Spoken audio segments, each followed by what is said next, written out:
എല്ലാവർക്കും. ഇതാ 36-ാം സങ്കീർത്തനത്തിലൂടെ കർത്താവിൻ്റെ വചനം. ആർക്കാണ് അപ്പോൾ കർത്താവിൻ്റെ കരബലം പ്രകടമായത്?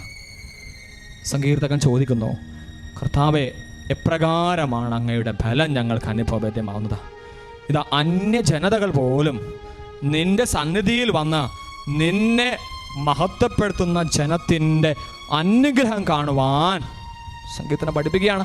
അന്യജനതകൾ പോലും, നിന്നിൽ വിശ്വസിക്കാത്ത ജനത പോലും നിന്റെ സന്നിധിയിൽ നിന്നെ മഹത്വപ്പെടുന്ന ഞങ്ങളെ പോലെ അവരും അനുഗ്രഹിക്കപ്പെടുവാൻ, ഈ ദൈവനാമത്തിന് മഹത്വപ്പെടുത്തുവാൻ. പ്രിയ മക്കളെ, കർത്താവ് വിളിച്ചിരിക്കുന്ന വെളിയിലേക്ക്, ഈ തിരുവത്താലേക്ക് സന്നിധിയില. ഇതാ വചനം പറയുകയാണ്, സങ്കീർത്തനം പഠിപ്പിക്കുകയാണ്. നിന്നിൽ വിശ്വസിക്കാത്തവർ പോലും, അന്യജനത എന്ന് കരുതുന്നവർ പോലും നിന്റെ മക്കളായ ഞങ്ങൾ നിന്നെ മഹത്വപ്പെടുന്നത് മൂലം അവരും അക്കാരണത്താൽ ഇവിടെ ആരാധിക്കുന്ന ഓരോ മക്കളുടെയും സ്തുതി ആരാധനയുടെ യോഗ്യതകളാൽ ദൈവശക്തി ദേശങ്ങളെ അനുഗ്രഹിക്കുന്നു. ഹല്ലേലൂയ. ഈശോയേ പാ ഈശോയേ പാ പാ പാ പാ പാ പാ ഈശോയേ വാദിക്കട്ടെ, വാചാ വിശുദ്ധീകരിക്കട്ടെ. ഈശോയേ ഹല ഹല ഹല ഹല.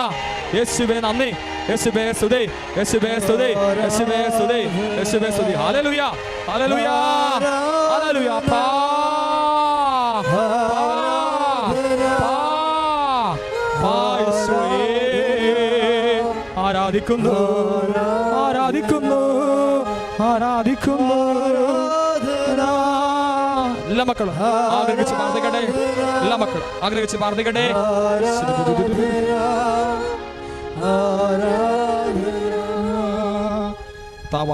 നിമിഷം പരിശുദ്ധാത്മാവ് നിറഞ്ഞ അനേക മക്കളെ, പ്രിയ മക്കളെ, സംഗീതത്തിന് വചനം പഠിപ്പിച്ചതുപോലെ നിങ്ങൾ ഓർക്കണം, ഇവിടെ ഇന്ന് കർത്താവിനെ ആരാധിക്കുന്ന കാരണം കൊണ്ട് കർത്താവിനെ മഹത്വപ്പെടുന്ന നിന്റെ ഹൃദയത്തിലേക്ക് ഇപ്പോൾ കടന്നു വരുന്നു ദൈവത്തിൻ്റെ ശക്തി കടന്നു വരുന്നു. എന്താണ് യഥാർത്ഥമായ അനുഗ്രഹം? എന്താണ് യഥാർത്ഥമായ അനുഗ്രഹം? യോഹന്നാന്റെ സുവിശേഷം 9-ാം അധ്യായത്തിൽ കർത്താവിൻ്റെ വചനം പറയുന്നു, ആർക്കും അവിടുത്തെ ആരാധിക്കാൻ സാധിക്കുകയില്ല. എന്തെന്നാൽ ആരിലാണോ ദൈവത്തിൻ്റെ ശക്തിയുടെ വെളിപ്പെടുത്തൽ കടന്നു വരിക, എല്ലാവരും കർത്താവിനെ ആരാധിക്കാൻ സാധിക്കുകയില്ല. എന്നാൽ ദൈവശക്തി പ്രത്യേകമാംവിധമാരിലേക്ക് കടന്നു വരുന്നുവോ അവനെ മഹത്വപ്പെടുത്തുവാനും അവിടുത്തെ ആരാധിക്കുവാനും വിശ്വാസം കൊണ്ട് അവിടുത്തെ നിന്ന് ഏറ്റുപറയുവാനും സാധിക്കുന്ന ഈശോ നമ്മൾ കാണുന്നുണ്ട്. യോഹന്നാൻ 9:31 വചനത്തിലാ അന്ധനായ ജന്മനായ ഒരു മനുഷ്യനെ കർത്താവ് സുഖപ്പെടുന്ന സംഭവം നമ്മൾ വായിക്കുമ്പോൾ അവിടെ അവൻ്റെ വിശ്വാസത്തെ ആരും അംഗീകരിക്കുന്നില്ല. നിന്നെ ആരാണ് സുഖപ്പെടുത്തിയതാ ചോദിക്കുകയാണ് ഫരീസേ പ്രമാണിമാർ. അവനോട് ചോദിക്കുകയാണ്, നിന്നെ ആരാണ് സുഖപ്പെടുത്തിയതാ?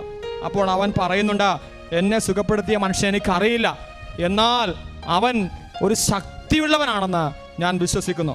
അങ്ങനെ കർത്താവിനെ ഏറ്റു പറയുവാനായിട്ട് അവൻ എപ്രകാരം അവൻ്റെ വചനത്തെ അവൻ സാക്ഷ്യം ഇപ്രകാരം പറയുന്നു. 9:31 വചനം 33 വചനം കർത്താവിൻ്റെ വചനം പറയാം, ദൈവം പാപികളുടെ പ്രാർത്ഥന കേൾക്കുകയില്ല എന്ന് നമുക്കറിയാം, എന്നാൽ ദൈവത്തെ ആരാധിക്കുക. വചനം കേട്ട മക്കളെ, ദൈവം പാപികൾ, ആ മനുഷ്യൻ സാക്ഷ്യപ്പെടുത്തുകയാണ് കർത്താവിനെ, ദൈവം പാപികളുടെ പ്രാർത്ഥന കേൾക്കുകയില്ലെന്നറിയാം, എന്നാൽ ദൈവത്തെ ആരാധിക്കുകയും അവിടുത്തെ ഇഷ്ടം പ്രവർത്തിക്കുകയും ചെയ്യുന്നവൻ്റെ പ്രാർത്ഥന അവിടെ ശ്രദ്ധിക്കുന്നു. Hallelujah hallelujah hallelujah hallelujah.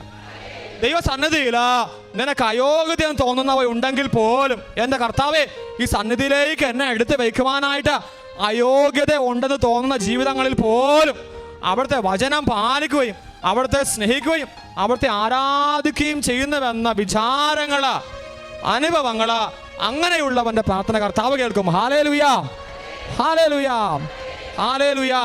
ഒരു പാപിയുടെ പ്രാർത്ഥന കേൾക്കുകയില്ലെങ്കിൽ പോലും ദൈവത്തെ ആരാധിക്കുകയും അവിടുത്തെ ഇഷ്ടം പ്രവർത്തിക്കുകയും ചെയ്യുന്ന പ്രാർത്ഥന ദൈവം കേൾക്കും. Hallelujah hallelujah. അപ്പോസ്തല പ്രവർത്തനങ്ങള് 16-ാം അധ്യായം നമ്മൾ ഇപ്രകാരം കാണുന്നുണ്ട്. ഇതാ പത്രോസും ശീലാസും തടവറയിൽ കിടന്ന് ആരാധിക്കുകയാണ് കർത്താവിനെ. ആരാധിച്ചപ്പോൾ തടവറയിൽ അനുഗ്രഹത്തിൻ്റെ മഴ ഇറങ്ങി വന്നു. അവൻ യേശുവിൻ്റെ നാമം ആരാധിച്ചപ്പോൾ അവൻ പരിപൂർണനായും ബന്ധിതനായി മാറി.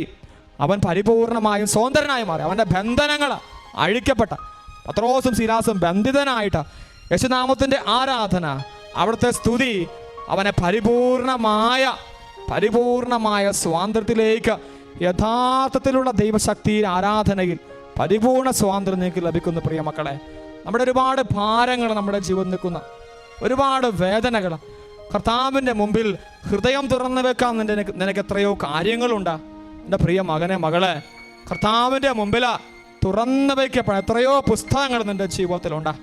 നിൻ്റെ കുടുംബത്തെക്കുറിച്ചാ, നിൻ്റെ മക്കളെക്കുറിച്ചാ, നിൻ്റെ ഭർത്താവിനെ ഓർത്ത, നിൻ്റെ ജോലി മേഖലകളെ ഓർത്ത, ഒരിക്കലും ശരിയാകാത്ത ചില ജീവിത പ്രതിബന്ധങ്ങളെ ഓർത്ത്, ഒരിക്കലും ശരിയാകാത്ത ചില പാപങ്ങളുടെ വഴികളെ, ഒരിക്കലും ശരിയാകാത്ത ചില ബന്ധങ്ങൾ യേശുനാമത്തിൽ ബന്ധിക്കുമ്പോൾ, വചനം കൊണ്ട് കർത്താവിനെ ആരാധിക്കുമ്പോൾ, സ്തുതിക്കുമ്പോൾ ദൈവവചനത്തിൻ്റെ ശക്തിയാൽ വിടുതൽ ലഭിക്കാൻ ആത്മാവിനെ നമുക്ക് വിളിച്ച് പ്രാർത്ഥിക്കാം. പരിശുദ്ധാത്മാവിൻ്റെ കൃപ ഇറങ്ങി വന്ന ഈ ആരാധന മണിക്കൂറിൽ എൻ്റെ കർത്താവേ, എൻ്റെ ഹൃദയം നിറഞ്ഞ് ഒഴുകുന്ന ഒരുപാട് കണ്ണീരിൻ്റെ പ്രാർത്ഥനയുണ്ട് കർത്താവേ. നിറഞ്ഞ് പൊട്ടിപ്പോകുന്ന, ചങ്ക് പൊട്ടിപ്പോകുന്ന ഒരുപാട് പ്രാർത്ഥനയുണ്ട് കർത്താവേ, നിലവിളിയുണ്ട് കർത്താവേ. വിശ്വാസത്തോടെ ഉയർത്തുന്ന ഈശോയേ, അപ്പാ യേശുവേ, ശക്തിയാ നിറക്കണമേ കർത്താവേ, വചന ശക്തിയാ നിറക്കണമേ. മാർക്കോസ് 5:35 വചനം കൊണ്ട് ഈശോയേ, ഈശോയേ സത്യപ്പെടുത്തണമേ, ഈശോയെ സത്യപ്പെടുത്തണമേ, ഈശോയെ ഈശോ ആരാധിക്കാം. പരിശുദ്ധാത്മാവേ, ശക്തി പകർന്നിടണമേ, ജീവിതത്തിലേക്ക് ശക്തി ഇറങ്ങണമേ, പരിശുദ്ധാത്മാവിൻ്റെ ശക്തി നിറയണമേ. ആത്മാവിൻ്റെ കൃപകളും ദാനങ്ങളും ഫലങ്ങളും വരങ്ങളും കൊണ്ട് നിറയണമേ കർത്താവേ. മൂടപ്പെട്ട നയനങ്ങൾ തുറക്കണമേ കർത്താവേ, അടഞ്ഞുപോയ ഹൃദയങ്ങൾ തുറക്കണേ കർത്താവേ, വേദനിക്കുന്ന ജീവിതങ്ങളെ തൊടണേ കർത്താവേ.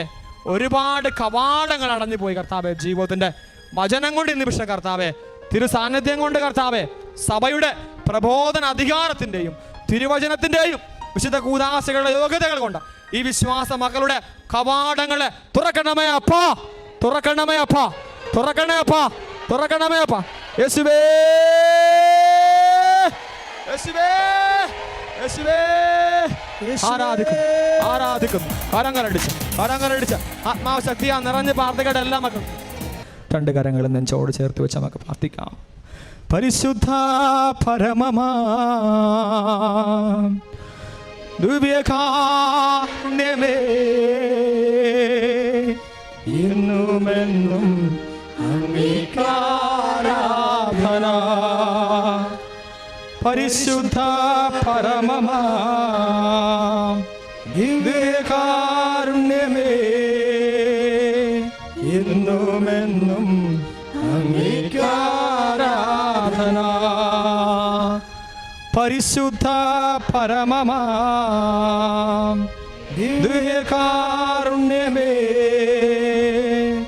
എന്നുമെന്നും അങ്ങേക്കാരാധന. എല്ലാവർക്കും ശാന്തമാ കർത്താവിൻ്റെ മുമ്പിൽ. പ്രിയമുള്ളവരെ, സമുദ്രങ്ങൾ ഇരമ്പുന്ന ശക്തിയോടെ ആത്മാവ് ഇരമ്പി ദൈവത്തിൻ്റെ സ്നേഹം അനുഭവിക്കുന്ന നിമിഷമാണല്ലോ ഇത്. വലിയ ആനന്ദം എല്ലാ ഹൃദയങ്ങളിലേക്കും കടന്നു വരുന്ന നിമിഷമാണ്. സങ്കീർത്തനം പഠിപ്പിക്കുന്നുണ്ട്, കർത്താവേ, അങ്ങേ സന്നിധിയിലാണ് എൻ്റെ ആനന്ദം, അങ്ങയിൽ വസിക്കുന്നതാണ് എൻ്റെ ആനന്ദത്തിൻ്റെ പൂർണ്ണതയും. കർത്താവേ, അങ്ങേ സന്നിധിയിലാണ് എൻ്റെ സന്തോഷം, എൻ്റെ ആനന്ദത്തിൻ്റെ പൂർണ്ണത അവിടുന്നിലാണ്. എല്ലാ മക്കളും ശാന്തമായിരിക്കട്ടെ. അനേക മക്കളോട് കർത്താവ് വ്യക്തിപരമായി സംസാരിച്ച ഒരുപാട് മക്കളുടെ ജീവിതത്തിൽ കർത്താവ് ചലനം നൽകിയ ആരാധന മണിക്കൂറുകളിലൂടെ കടന്നു പോകുന്ന എല്ലാ മക്കളും വലിയ സമർപ്പണത്തോടു കൂടെ കർത്താവിൻ്റെ മുമ്പിലായിരിക്കട്ടെ, ഈശോയുടെ മുമ്പിൽ. പ്രിയമുള്ളവരെ, ആരാധന എന്ന് പറയുന്നത് എന്താണ്? ആരാധന അത് ഞാൻ കർത്താവുമായി സൃഷ്ടിച്ചെടുക്കുന്ന, ഞാൻ കർത്താവുമായിട്ട് ആഴപ്പെടുന്ന ഒരു ബന്ധത്തിൻ്റെ ഫിസിക്കൽ എക്സ്പ്രഷനാണ് ആരാധന. ഒരു ആത്മബന്ധത്തിൻ്റെ എക്സ്റ്റേണൽ എക്സ്പ്രഷനാണ്, ഒരു ഫിസിക്കൽ എക്സ്പ്രഷനാണ് ആരാധന എന്ന് പറയുന്നത്. ഒരു ആത്മബന്ധം കാണിക്കുന്ന, കർത്താവ് നമ്മളോടുള്ള സ്നേഹത്തിൻ്റെ ഒരു വലിയ അടയാളം കുരിശിൽ കാണിച്ചതുപോലെ ആരാധന എന്ന് പറയുന്നത് ഞാൻ എൻ്റെ ജീവിതത്തിൽ, ഞാൻ എൻ്റെ ആത്മാവിൽ സൂക്ഷിക്കുന്ന, കർത്താവിന് കൊടുക്കുന്ന എൻ്റെ ശരീരത്തിൻ്റെ അവയവങ്ങളുടെ, അധരങ്ങളുടെ എക്സ്പ്രഷനാണ് ആരാധന എന്ന് പറയുന്നത്. Hallelujah, hallelujah. യേശുവേ നന്ദി, യേശുവേ സ്തുതി. ഈശോ പറയുന്നുണ്ട് സങ്കീർത്തന പുസ്തകത്തിൽ, കർത്താവിൻ്റെ വചനം പറയുകയാണ്, നിൻ്റെ ശത്രുക്കളെ എൻ്റെ പാദപീഠമാക്കുവോളം നീ എൻ്റെ വലതു ഭാഗത്തിരിക്കുക. ഇവിടെ നമ്മൾ സങ്കീർത്തന വചനങ്ങൾ നമ്മൾ ഇപ്രകാരം വായിക്കുന്നുണ്ട്. പീഡിതരെയും ശത്രുക്കളെയും ലജ്ജിപ്പിക്കുവാൻ വേണ്ടി അവിടുന്ന് ശിശുക്കളുടെയും മുല കുടിക്കുന്ന കുഞ്ഞുങ്ങളുടെയും അധരങ്ങളിൽ ദൈവത്തിൻ്റെ സ്തുതി ഒരുക്കി. Hallelujah, hallelujah.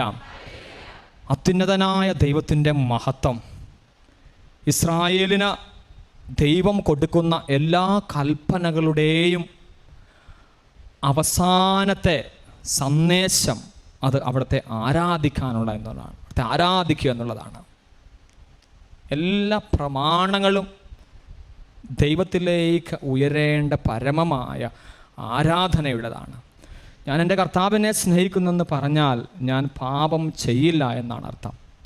എല്ലാ കൽപ്പനകളും പാപം ചെയ്യരുതെന്ന് പഠിപ്പിക്കുമ്പോൾ, അങ്ങനെ ഞാൻ ആത്മാവിൽ സൃഷ്ടിച്ചെടുത്ത ഒരു ബന്ധത്തിൻ്റെ ഫിസിക്കലായ, ശാരീരികമായ, ഭൗതികമായ എക്സ്പ്രഷനായിരിക്കണം എൻ്റെ ആരാധന. ഞാൻ എൻ്റെ കർത്താവിനെ, അതുകൊണ്ടാണ് പൗലോസ് അപ്പോസ്തലൻ പറയുക, യേശുവിനെ കർത്താവും നാഥനുമായി ഏറ്റുപറയാൻ പരിശുദ്ധാത്മാവ് മുഖേനയല്ലാതെ നമുക്ക് ആർക്കും സാധിക്കുകയില്ല. പൗലോസ് അപ്പോസ്തലൻ്റെ ദൈവശാസ്ത്രത്തെ പറയുന്നത് ലൈഫ് ഇൻ സ്പിരിറ്റ്, ആത്മാവിലുള്ള ജീവിതമാണ്. ഒരു ക്രിസ്ത്യാനി വിളിക്കപ്പെട്ടിരിക്കുന്നത് ആത്മാവിൻ്റെ ചെയ്തികൾ ജീവിക്കാൻ വേണ്ടിയാണ്. ലൈഫ് ഇൻ സ്പിരിറ്റ്, ആത്മാവിലുള്ള ജീവിതം. ആത്മാവിലുള്ള ജീവിതം യേശുക്രിസ്തുവുമായി ഐക്യപ്പെടുന്ന ജീവിതമാണ്. അതുകൊണ്ട് പൗലോസ് അപ്പോസ്തലൻ പറയുകയാണ്, ശരീരത്തെ ഒന്നിനും കൊള്ളില്ല, ആത്മാവിൽ അവിടുത്തെ ശക്തി നിങ്ങൾ തിരിച്ചറിയുക. യഹൂദനെന്നോ ഗ്രീക്കുകാരെന്നോ അടിമയെന്നോ വ്യത്യാസമില്ല, യേശുക്രിസ്തുവിൽ ഈ ജീവിതം കൊണ്ട് നമ്മൾ ഒന്നാക്കപ്പെട്ടിരിക്കുന്നു. Hallelujah, hallelujah. ആരാധനയിൽ ദൈവജനം ഒന്നായി മാറുകയാണ്. Hallelujah, hallelujah. യേശുക്രിസ്തുവിനെ ആരാധിക്കുമ്പോൾ, യേശുക്രിസ്തുവിനെ രക്ഷകനായി ആരാധിക്കുമ്പോൾ ദേശങ്ങൾ അനുഗ്രഹിക്കപ്പെടുന്നതിൻ്റെ കാരണം എന്താണ്? യേശുക്രിസ്തുവിനെ ആരാധിക്കുന്നത് കൊണ്ടാണ് സകല ജനങ്ങളിലെയും, അല്ലേ, അത് മതമേതൊന്നും അറിയാതെ, യാതൊരു മതവ്യത്യാസമില്ലാതെ യേശുവിനെ ആരാധിക്കുമ്പോൾ അവൻ ആത്മാവിൽ കർത്താവ് സത്യമാണെന്ന് ഏറ്റു പറയുകയാണ്. ഈശോ പറഞ്ഞു, യഥാർത്ഥ ആരാധകർ ആത്മാവിലും സത്യത്തിലും ആരാധിക്കുന്നു. യഥാർത്ഥ ആരാധകർ ആത്മാവിലും സത്യത്തിലും ആരാധിക്കുന്നു. ദൈവാരാധന കാലങ്ങൾക്ക്, ദേശങ്ങൾക്ക്, ബന്ധങ്ങൾക്ക് അതീതമാണ്. Hallelujah, hallelujah, hallelujah, hallelujah. യേശുവേ നന്ദി, യേശുവേ സ്തുതി. എൻ്റെ പ്രിയമുള്ളവരെ, ആത്മാവിൻ്റെ ഐക്യത്തിലായിരുന്നു കൊണ്ട് ശരീരത്തിൻ്റെ ബലഹീനതകളെ അതിജീവിച്ചുകൊണ്ട് യേശുനാമത്തെ ആരാധിക്കുമ്പോൾ സമഗ്രമായ മോചനം കർത്താവ് നിൻ്റെ ജീവിതത്തിലേക്ക് തരും. സമഗ്രമായ മോചനം. പത്രോസിനെ മോചിപ്പിച്ചതുപോലെ, പത്രോസിനെ കാരാഗൃഹത്തിൽ നിന്ന് ദൈവസ്തുതി ആരാധിച്ചപ്പോൾ അവനെ പരിപൂർണമായിട്ടും കർത്താവ് മോചിപ്പിച്ചതുപോലെ, യേശു കർത്താവാണെന്ന് ഏറ്റു പറഞ്ഞപ്പോൾ അവന് സൗഖ്യം ലഭിച്ചു. ദൈവാരാധന അതൊരു ബന്ധത്തിൻ്റെ അവബോധമാണ്, ഒരു ബന്ധത്തെ തിരിച്ചറിയലാണ്, ഒരു ബന്ധത്തെ ആത്മാവിഷ്കാരം ചെയ്യലാണ്. അങ്ങനെ ആത്മാവിഷ്കാരം ചെയ്ത ബന്ധത്തെ ശരീരം കൊണ്ട് പ്രകടമാക്കുന്നു. 150-ാം സങ്കീർത്തനം കർത്താവ് പറയുകയാണ്, കൈകൾ ഉയർത്തി കിന്നരം മീട്ടി ഈ കാര്യങ്ങൾ കൊണ്ട് കർത്താവിനെ നിങ്ങൾ ആരാധിക്കുവിൻ. അവിടുന്ന് വലിയവനായ ദൈവമാണ്, ശക്തനായ ദൈവമാണ്, പ്രപഞ്ചനാഥനാണ്. കിന്നരം മീട്ടിയും കൈകളുയർത്തിയും ശിരസ്സുയർത്തിയും. വിശുദ്ധ വചനത്തിൽ പല ഭാഗങ്ങളിൽ ആരാധനയുടെ ചില ഭാവങ്ങളെ എടുത്തു പറയുന്ന ഒരുപാട് ഭാഗങ്ങൾ. ദാനിയേൽ പ്രവാചകന്റെ പുസ്തകത്തിൽ മുട്ടുമേൽ നിന്ന് ആരാധിക്കുന്നതിനെ കുറിച്ച് പറയുന്നു. സങ്കീർത്തനങ്ങൾ കരഘോഷങ്ങൾ ചെയ്ത് കർത്താവിനെ ആരാധിക്കുന്നതിനെ കുറിച്ച് പറയുന്നു. വീണ്ടും വിലാപങ്ങളുടെ പുസ്തകം നെടുവീർപ്പെട്ട കണ്ണീരൊഴുകി കർത്താവിനെ ഇതെല്ലാം ദൈവാരാധനയിലെ ഒരു ബന്ധത്തിൻ്റെ പ്രകടനമാണ്. അമ്മ മാതാവിനും എൻ്റെ ഈശോയ്ക്കും 1000 നന്ദി. എൻ്റെ പേര് ജെറീന. ഞാൻ വരുന്നത് ചെല്ലാനം. ഞാൻ നേഴ്സാണ്. എൻ്റെ അമ്മ ഒരുപാട് നാളായിട്ട്, ഒരുപാട് വർഷങ്ങളായി കൃപാസനത്തിൽ വരികയും എൻ്റെ അമ്മയുടെ പ്രാർത്ഥന കണ്ട് ഞാനിവിടെ ഒരുപാട് പ്രാവശ്യം വന്നിട്ടുണ്ട്. അപ്പോഴൊക്കെ എൻ്റെ അമ്മ എന്നോട് പറഞ്ഞിട്ടുണ്ട് ഉടമ്പടി എടുക്കണം. പക്ഷെ അപ്പോഴൊക്കെ ഞാൻ ഈശോയായിട്ട് ഞാനൊരു നല്ല ബന്ധം എപ്പോഴും എനിക്ക് ഉണ്ടായിട്ടുണ്ട്. അപ്പം ഞാൻ അമ്മേനോട് പറഞ്ഞ, അമ്മ ഞാൻ കുമ്പസാരിക്കുന്നുണ്ട്, പ്രാർത്ഥിക്കുന്നുണ്ട്, അപ്പം എനിക്ക് ഉടമ്പടി എടുക്കണ്ട, ഞാൻ അല്ലാതെ അമ്മയോടൊപ്പം വന്ന് പ്രാർത്ഥിച്ചോളാം എന്നൊക്കെയാണ് പറഞ്ഞുകൊണ്ടിരുന്നത്. പക്ഷേ 2023 ഏപ്രിൽ മാസം എനിക്ക് വളരെയധികം, അത് തന്നെ ഒരുപാട് ബുദ്ധിമുട്ടിലൂടെ എനിക്ക് കടന്നു പോകേണ്ട സാഹചര്യം ഉണ്ടായി. അപ്പോൾ എനിക്ക് എന്നെ വിഷമിപ്പിച്ചവരോടൊന്നും എനിക്ക് ക്ഷമിക്കാൻ പറ്റുന്നില്ലായിരുന്നു. അപ്പോൾ ഈ പ്രാർത്ഥന അന്നൊന്നും ഞാൻ ഉടമ്പടി എടുത്തിട്ടില്ല. അപ്പോൾ ഞാൻ യൂട്യൂബിൽ ഈ പ്രാർത്ഥന കൂടും, പ്രാർത്ഥിക്കും.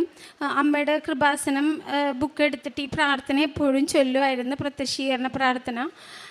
ഇത് ചൊല്ലുമ്പോൾ എൻ്റെ മനസ്സിന് ഭയങ്കര ഒരു സമാധാനമായിരുന്നു. പക്ഷെ എനിക്ക് ഇവരോടൊക്കെ ക്ഷമിക്കാൻ പറ്റി. ക്ഷമിക്കാനെന്ന് പറയുന്നതിനേക്കാളും കൂടുതൽ എനിക്ക് അവരോടൊക്കെ പൊറുക്കാനും അവരെയൊക്കെ സ്നേഹിക്കാനും പറ്റി. ഇതൊക്കെ കഴിഞ്ഞ് ഞാൻ IELTS-ൻ്റെ ഇതിനു വേണ്ടി പ്രിപ്പയർ ചെയ്തു. പുറത്തേക്ക് നേഴ്സായിട്ട് പോകുന്നതിന് വേണ്ടി എനിക്ക് IELTS കിട്ടി. പക്ഷേ നമ്മൾ ഓരോ ഏജൻസിയിലും ചെല്ലുമ്പോൾ അവരൊരുപാട് ഏജൻസി ഫീസും അല്ലാതെയുള്ള വിസ പ്രോസസ്സിൻ്റെ ഫീ ഒക്കെ ഒരുപാട് വന്നപ്പോഴേക്കും എൻ്റെ ഒരു സാധാരണ കുടുംബമാണ്. അപ്പോൾ അത് പറ്റാതെ വന്ന് അതിനിടയിൽ അമ്മയ്ക്ക് സ്ട്രോക്കൊക്കെ വന്നതുകൊണ്ട് ഞങ്ങൾക്ക് ഒട്ടും അതുമായിട്ട് മുന്നോട്ട് പോകാൻ പറ്റിയില്ല. അപ്പോൾ ഞാൻ IELTS കിട്ടിയിട്ടും ഇതൊന്നും പറ്റാതെ വന്നപ്പോൾ എനിക്ക് ഒരുപാട് വിഷമമായി. അങ്ങനെ ഇരിക്കുകയാണ്. പിന്നെ അമ്മേനെ നോക്കേണ്ട ഒരു ഇതിലേക്കൊക്കെ പോയി ഞാനത് വിട്ട്. അത് കഴിഞ്ഞ് ഞാനൊരു ഇൻസ്റ്റിറ്റ്യൂട്ടിൽ ജർമ്മൻ്റെ ഒരു ഇൻ്റർവ്യൂ അറ്റൻഡ് ചെയ്യണത്. അപ്പോൾ അന്ന് 218 പേരുണ്ടായിരുന്നതിൽ എനിക്കൊരു ഹോപ്പും ഇല്ലായിരുന്നു. കാരണം ആ ഇൻ്റർവ്യൂ എനിക്ക് കിട്ടുമെന്നൊന്നും. ഞാൻ മാതാവിനോട് പ്രാർത്ഥിച്ച്, ഈശോനോടും വിശുദ്ധരോടൊക്കെ പ്രാർത്ഥിച്ചിട്ട് ഞാൻ ഇൻ്റർവ്യൂക്ക് പങ്കെടുത്ത്. അപ്പം ഞാൻ ഈ ഒരു കഴിഞ്ഞ ഡിസംബർ മാസമാണ് എനിക്ക് അതിൻ്റെ റിസൾട്ട് വന്നത്. അപ്പം അതിൽ എന്നെ സെലക്റ്റായി എന്ന് പറഞ്ഞു. അപ്പോൾ അവരാകെ 20 പേരെ സെലക്ട് ചെയ്തുള്ളായിരുന്നു. പക്ഷേ ഞാൻ അവരോട് ചോദിച്ച്, ഇങ്ങനെ കുറച്ച് പേര് നമുക്ക് ഒരു 20 പേരെ അവരെടുത്തിട്ടുള്ളു, അപ്പോൾ കുറച്ച് പേരെ അവർ പെൻഡിങ്ങിൽ നിർത്തിയേക്കുവാണെന്ന് പറഞ്ഞു. അപ്പോൾ എനിക്ക് ടെൻഷനായി. കാരണം ഞാൻ എന്താണ് അല്ലെങ്കിൽ എത്രാമത്തെ ആണെന്നൊന്നും എനിക്കറിയാൻ പാടില്ലായിരുന്നതുകൊണ്ട് ഞാൻ ചോദിച്ചു, എൻ്റെ ഇതെങ്ങനെയാണ്, ഞാൻ എത്രാമത്തെ ആണെന്ന് ചോദിച്ചു. അപ്പോൾ അവരെന്നോട് പറഞ്ഞു ജെറീനയല്ലേ. അപ്പം ഞാൻ പറഞ്ഞാൽ ജെറീനയുടെ പേരാണ് ഇവിടെ ആദ്യം കിടക്കുന്നത് എന്ന് പറഞ്ഞു. അപ്പം എനിക്ക് മനസ്സിലായി എനിക്ക് മാതാവ് തരാൻ വെച്ചിരുന്ന ആ ഒരു വലിയ അനുഗ്രഹം വേറെ ആർക്കും എടുത്ത് മാറ്റാൻ പറ്റാത്ത രീതിയിൽ എനിക്ക് ഒന്നാം സ്ഥാനത്ത് തന്നെയാണ് എന്നെ നിർത്തിയത്. അത് കഴിഞ്ഞ് ഇതിനു വേണ്ടി നമ്മൾ സാമ്പത്തികമായിട്ടുള്ള ഒരുപാട് ബുദ്ധിമുട്ടുകൾ ഇതിൻ്റെ ഇടയിലുണ്ടായിരുന്നു. അപ്പോഴൊക്കെ എന്നെയും എൻ്റെ കുടുംബത്തിനെയും സഹായിക്കാൻ എൻ്റെ ഫ്രണ്ട്സായിട്ടാണെങ്കിലും ഒക്കെ ഇങ്ങോട്ടാണ് നമ്മളോട് ചോദിക്കുകയും. കാരണം ഞാൻ ഈ പ്രാർത്ഥന ചൊല്ലും, ഒരുപാട് ഇരുന്ന് കരയും. പക്ഷേ മാതാവ് ഇപ്പം വരെ എന്നെയും എൻ്റെ കുടുംബത്തിനെയും സംരക്ഷിച്ചു പോരുന്നത്. അതുപോലെ തന്നെ അപ്പം ഞാൻ ഇതിനിടയ്ക്ക് എക്സാം ഡേറ്റുകളൊക്കെ എടുത്തു, എക്സാം എഴുതി. അപ്പോൾ ആദ്യം നമ്മളിങ്ങനെ സിമ്പിളായിട്ട് എഴുതണം. അപ്പോൾ നമുക്കൊരു ട്രയൽ പോലെയാണ്. അത് കഴിഞ്ഞിട്ട് പിന്നെയും ഞാൻ 3-4 വട്ടം എഴുതി, കിട്ടുന്നില്ല. പക്ഷേ എക്സാം സുഖമാണ്, വരുമ്പോൾ ഞാൻ പറയും നല്ലതായിരുന്നു, പക്ഷെ കിട്ടുന്നില്ല. അപ്പോഴും ഞാൻ ഇവിടെ വന്നു, എല്ലാ മാസവും തന്നെ ഇവിടെ വന്ന് പ്രാർത്ഥിക്കുമായിരുന്നു.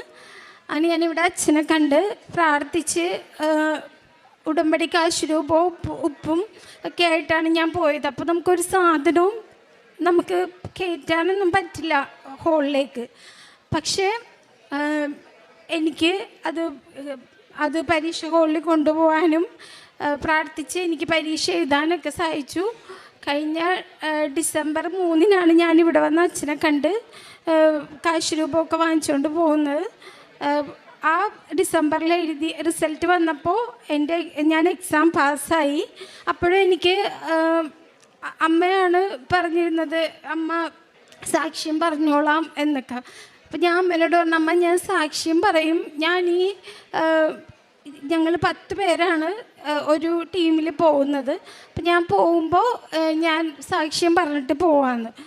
പക്ഷേ ജനുവരിയിൽ ഞാൻ ഡിസംബറിൽ എനിക്ക് പാസ്സായെങ്കിലും എനിക്ക് ജനുവരിയിൽ പോകാൻ പറ്റിയില്ല ആ ബാച്ചിലൊപ്പം. അപ്പോൾ കാരണം ഞാനും വേറൊരു ചേച്ചിയും ബാക്കായിപ്പോയി, മീൻസ് 10 പേര് ഓൾറെഡി ഫില്ലായി. അപ്പോൾ ഞാൻ മാതാവിനോട് ഞാൻ പറഞ്ഞു, മാതാവ് ഞാൻ എല്ലാ ദിവസവും കുർബാനയിൽ നിന്നുണ്ട്, പ്രാർത്ഥിക്കുന്നുണ്ട്, ഇതൊക്കെ ചെയ്തിട്ട് 2 ആഴ്ച കൂടുമ്പോൾ ഞാൻ കുമ്പസാരിക്കും, എന്നിട്ട് എന്താ എനിക്കിങ്ങനെ പറ്റി, ഇനി IELTS കിട്ടാഞ്ഞതുപോലെ ഇതിങ്ങനെ ആയിപ്പോവോ എന്ന്. അപ്പോഴാണിങ്ങനെ ഞാൻ പ്രാർത്ഥനയിൽ അച്ഛൻ്റെ ഇതിൽ ഡേറ്റ് ഇട്ട് പ്രാർത്ഥിക്കുന്നൊരു കാര്യം. ആർക്കും അറിയില്ലാത്തതും ഞാൻ ആരോടും പറയാനും നിന്നിട്ടില്ല. പക്ഷേ അപ്പം ഇനി എന്ത് ഡേറ്റ് ഇട്ട് പ്രാർത്ഥിക്കാനാണ്, കാരണം ഹോസ്പിറ്റലുകാർ കോൺട്രാക്റ്റ് അപ്പം ഞാൻ കടന്നു പോകുന്നതൊന്നും എനിക്ക് വീട്ടിൽ പറയാൻ പറ്റില്ല, കാരണം അമ്മ വിഷമിക്കും, അനിയൻ വിഷമിക്കും, അനിയത്തി. അപ്പോൾ എനിക്ക് ആരോടൊന്നും പറയാൻ പറ്റുന്നില്ല. അങ്ങനെ ഞാൻ ഡേറ്റ് ഇട്ട് പ്രാർത്ഥിച്ചു. ഡേറ്റ് ഇട്ട് ഞാൻ ജൂലൈ 18-ാം തീയതി എൻ്റെ ബർത്ത്ഡേ ആണ്. അപ്പോൾ ജൂലൈ 18, 2025 എന്ന് തന്നെ ഞാൻ ഇട്ട്. എനിക്ക് അതിന് മുമ്പ് എനിക്ക് ജർമ്മനിക്ക് പോകണം അമ്മേ, എനിക്കറിയില്ല, നീ സഞ്ചാരി മാതാവല്ലേ, എനിക്ക് നേടിത്തരാൻ പറ്റാത്തതൊന്നും നിൻ്റെ കയ്യിലില്ല, ഈശോ സമയമായിട്ടില്ലെന്ന് പറഞ്ഞിട്ടും അമ്മ ഇടപെട്ടതാണ്, അപ്പം എനിക്കിത് നേടി തന്നേ പറ്റുള്ളൂ, എനിക്ക് വേറെ മാർഗമൊന്നും എൻ്റെ മുമ്പിലില്ല എന്ന് പറഞ്ഞു.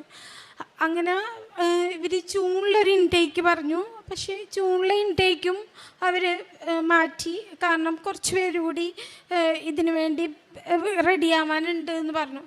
അങ്ങനെ ഇരിക്കുമ്പോൾ കഴിഞ്ഞിടയ്ക്കാണ് അവർ പറഞ്ഞത് ജൂലൈ 7-ന്. അപ്പം എനിക്ക് അറിയാവുന്നവരോടോ അല്ല റിലേറ്റീവ്സിനോടൊക്കെ പറയാനൊരു പേടിയായി, കാരണം ഇതിനിയും മാറ്റിക്കഴിഞ്ഞാൽ അത് ബുദ്ധിമുട്ടല്ലേ. എന്നാലും ഞാൻ ആ ഡേറ്റ് ഇട്ട് പ്രാർത്ഥിക്കണത് തുടർന്നുകൊണ്ടേയിരുന്നു. ഞാൻ ഈ വരുന്ന 7-ാം തീയതി ജർമ്മനിക്ക് പോവുകയാണ്. എൻ്റെ ബർത്ത്ഡേ ആണ് 18-ാം തീയതി. അപ്പം മാതാവിനോട് ഞാൻ ചോദിച്ച പോലെ ജൂലൈ 18, 2025 മുമ്പ് ഞാൻ ജർമ്മനിക്ക് പോവുകയാണ്. അതുപോലെ തന്നെ എൻ്റെ ജീവിതത്തിൽ ഒരുപാട് കാര്യങ്ങൾ, അത് ചെറുതും വലുതുമായിട്ടുള്ള ഒരുപാട് കാര്യങ്ങളിൽ എനിക്ക് പ്രത്യക്ഷീകരണ പ്രാർത്ഥന ചൊല്ലുമ്പോൾ എനിക്ക് ആ ഒരു സമാധാനവും, കാരണം ഇതൊന്നും നമുക്ക് കടയിൽ പോയി വാങ്ങിക്കാൻ പറ്റില്ല. സമാധാനം, സന്തോഷം, നമ്മുടെ കൂടെ ആരും ഇല്ലാതിരിക്കുമ്പോൾ നമ്മൾ കടന്നുപോയ സാഹചര്യങ്ങൾ, ഇതൊക്കെ ഒന്നും നമുക്ക് ആരിൽ നിന്നും കിട്ടുന്നതല്ല. പക്ഷേ എനിക്ക് പ്രാർത്ഥന ചെല്ലുമ്പോഴും മാതാവിൻ്റെ അടുത്ത് ഇവിടെ വരുമ്പോഴും ഒക്കെ ഒത്തിരി ആശ്വാസം കിട്ടുമായിരുന്നു. എന്നെക്കൊണ്ട് ചെയ്യാൻ പറ്റുന്ന രീതിയിൽ ഓൾഡ് ഏജ് ഹോമിലും പിന്നെ എനിക്ക് കുറച്ച് കുഞ്ഞുങ്ങൾക്കൊക്കെ എനിക്ക് അതൊക്കെ ചെയ്യാൻ പറ്റുന്നുണ്ട്. അതുപോലെ ചോറ് പൊതി കൊടുക്കാൻ പറ്റിയിട്ടുണ്ട്. എനിക്കും എൻ്റെ കുടുംബത്തിനും മാതാവ് തന്ന എല്ലാ അനുഗ്രഹങ്ങൾക്കും ഞാൻ നന്ദി പറയുന്നു. അതുപോലെ തന്നെ എനിക്ക് ഒരു 1.5 വർഷം മുമ്പ് തുടങ്ങിയതാണ് ഇങ്ങനെ ശരീരം നീര് വെച്ച് തുടങ്ങുമായിരുന്നു. അപ്പം അമ്മ എൻ്റെ അടുത്ത് പറഞ്ഞ്, നീ മാതാവിൻ്റെ ഉപ്പ് പ്രാർത്ഥിച്ച് ഉപയോഗിക്കുക എന്ന് പറഞ്ഞു. അപ്പം ഞാനിത് മാതാവിൻ്റെ ഉപ്പിട്ട് ചൂടുവെള്ളത്തിൽ ഉപ്പിട്ടിട്ട് വിശ്വാസ പ്രമാണം ചൊല്ലി ഞാൻ ഉപയോഗിക്കുന്ന സമയത്തെല്ലാം എടുക്കുമായിരുന്നു. എനിക്കിപ്പോൾ ആ നീർവീക്കവും അങ്ങനത്തെ ബുദ്ധിമുട്ടുകളൊന്നുമില്ല. പിന്നെ എനിക്ക് അലർജി ഉണ്ടായിരുന്നു. അതിപ്പോൾ ഏത് സാധനങ്ങളാണ്, അല്ലെ എന്ത് വസ്തുക്കളാണ്, എന്ത് ഭക്ഷണമാണ് എന്നൊന്നും തിരിച്ചറിയാൻ പറ്റാത്ത രീതിയിലായിരുന്നു. ഇടയ്ക്കിടയ്ക്ക് വരും. പക്ഷെ ഇപ്പം എനിക്ക് അതൊന്നുമില്ല. പിന്നെ ഞാൻ ബൈബിള് വായിക്കും. എല്ലാ ദിവസവും അരമണിക്കൂർ ബൈബിൾ വായിക്കും. ചിലപ്പോൾ അത് നീണ്ടു പോവും. പക്ഷേ എന്നാലും ഞാൻ നേരത്തെ പറഞ്ഞല്ലോ, എനിക്കങ്ങോട്ട് എല്ലാവരോടും ക്ഷമിക്കാനൊക്കെ ഒന്നും പറ്റണ ഒരിതല്ലായിരുന്നു. പെട്ടെന്ന് എനിക്ക് വിഷമം വരുമ്പോൾ എനിക്ക് ദേഷ്യം വരും. പക്ഷെ ആ കാര്യങ്ങളൊക്കെ എനിക്ക് ഈ പ്രാർത്ഥന ചൊല്ലുമ്പോഴും ബൈബിൾ വായിക്കുമ്പോഴൊക്കെ ഒരുപാട് കുറഞ്ഞ് ഇപ്പം തീരെ ഇല്ലെന്ന് തന്നെ വേണം പറയാൻ. പിന്നെ ഇവിടുന്ന് ഞങ്ങളുടെ ജൂനിയേഴ്സിനൊക്കെ ജർമ്മൻ പത്രമാണ് ഞാനൊരു സമയം കഴിഞ്ഞപ്പോൾ തൊട്ട് വാങ്ങിച്ചു കൊടുക്കാൻ തുടങ്ങിയത്. അതോടൊപ്പം തന്നെ ഞാൻ ഈ മാതാവിൻ്റെ കാശ് രൂപം വാങ്ങിച്ച് ഒരുപാട് എന്തെങ്കിലുമൊക്കെ രീതിയിൽ വിഷമത അനുഭവിക്കണവർക്കും ഒക്കെ, രോഗികളായിട്ടുള്ളവർക്കും ഒക്കെ ഞാൻ വിസിറ്റ് ചെയ്യും. എന്നിട്ട് ഞാൻ ഈ കാശ് രൂപം വിശ്വാസ പ്രമാണം ചൊല്ലിക്കൊടുക്കും. എന്നിട്ട് യൂട്യൂബിൽ ഇത് എടുത്തു കൊടുത്തിട്ട് അവരോട് പ്രാർത്ഥന കൂടാൻ പറയും. അതുപോലെ നമ്മൾ ഈ ഹോസ്പിറ്റലുകാരായിട്ട് കോൺട്രാക്ട് ചെയ്ത സമയത്ത് നമുക്ക് ഹോസ്പിറ്റലിൽ ജർമ്മൻകാരുമായിട്ട്, അപ്പോൾ നമുക്ക് നാട്ടിലുള്ള ഹോസ്പിറ്റലുകളിലൊന്നും വർക്ക് ചെയ്യാൻ പറ്റില്ലായിരുന്നു. അപ്പോൾ ഞാൻ ഈ വീടുകളിലാണ് പോയി, കാരണം നമുക്ക് ഫിനാൻഷ്യലി ബുദ്ധിമുട്ടുണ്ടായിരുന്നതുകൊണ്ട് തന്നെ. പക്ഷെ ആ സമയത്തൊക്കെ ജാതിമതഭേദമന്യേ എനിക്ക് ഉടമ്പടി തൈലിട്ട് അവർക്ക് വേണ്ടി പ്രാർത്ഥിക്കാനും, ചിലർ കോമ സ്റ്റേജിലൊക്കെ ആയിരുന്നു. പക്ഷെ ഞാൻ ആ വീട്ടിൽ നിന്ന് പോരുന്ന സമയമാകുമ്പോൾ അവർ നടക്കാനും അവരുടെ അപ്പോഴുള്ള അസ്വസ്ഥതകളും ഒക്കെ മാറിയിട്ടുണ്ട്. അതെനിക്ക് പിന്നെയും ഈ വിശുദ്ധ ഇതിൽ തേനാണെങ്കിലും വിശുദ്ധ ഉടമ്പടി തൈലമാണെങ്കിലും ഒക്കെ ഉപയോഗിക്കുമ്പോൾ എനിക്ക് പിന്നെ എൻ്റെ വിശ്വാസം കൂടിയിട്ടേ ഉള്ളു. എന്നെ ഇത്രത്തോളം വഴി നടത്തിയ അമ്മ മാതാവിനും ഈശോയ്ക്കും 1000 നന്ദി.